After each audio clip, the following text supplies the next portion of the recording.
Well, my next guest is a Seattle author who set out on a journey to meet 50 women in all 50 states. Her goal was simple: to find the things that unite us in an increasingly divided world.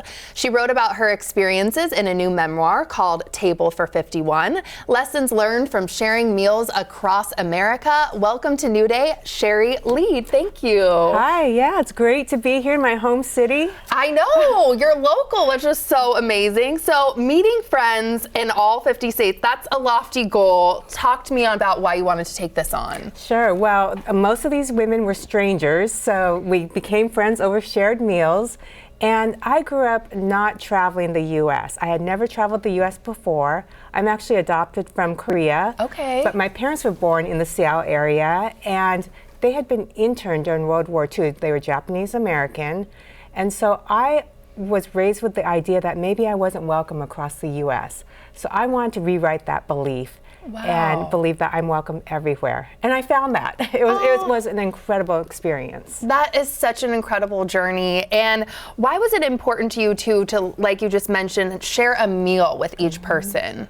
You know, there's something about sitting across the table with someone and sharing a meal. I mean, since the dawn of time, sharing food has meant survival, safety, and belonging.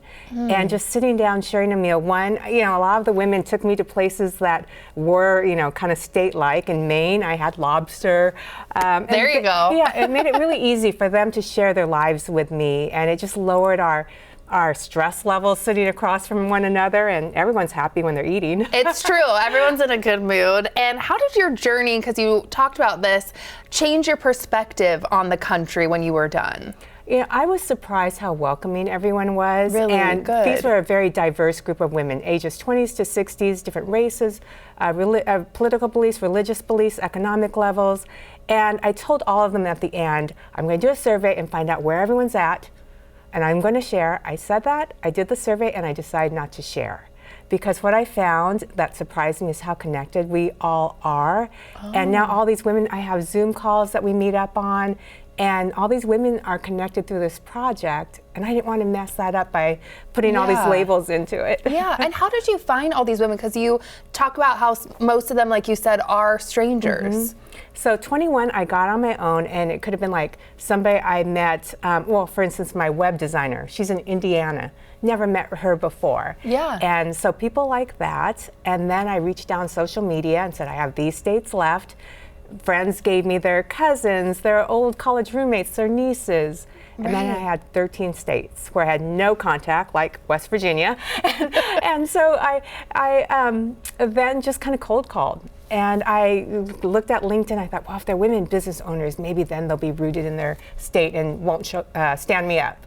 So I got 13 on my own, basically sending them everything except my social security number, so they didn't think this. Meet me, have a meal with me. This crazy woman from Seattle is flying over, to Vermont, just to meet with me. But important takeaways. What else do you want people to know about your experience? I think how open people are to sit down and meet, and I'm really encouraging people now.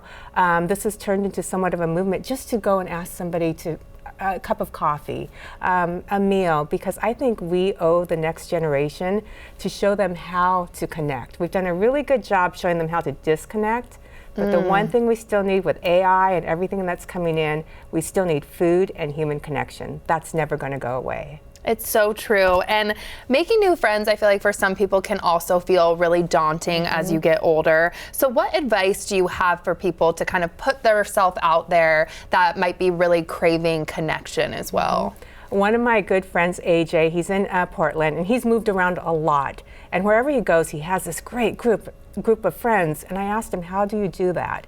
And he said that his parents taught him, whenever you go into a new place, join a gym, a health club, an arts organization of some sort that you like, and some type of nonprofit.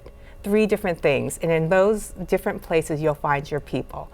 Because it really is a numbers game, and you have to put yourself out there. It's awkward at first, but it gets easier as you go along. Definitely, and that's such a good idea to find something that interests you, and maybe you'll find like-minded people and have a nice time. Yes. Thank you so much for being here, Shari. We really appreciate it. This was great. Love Seattle. I mean, we all do, don't we? We love it.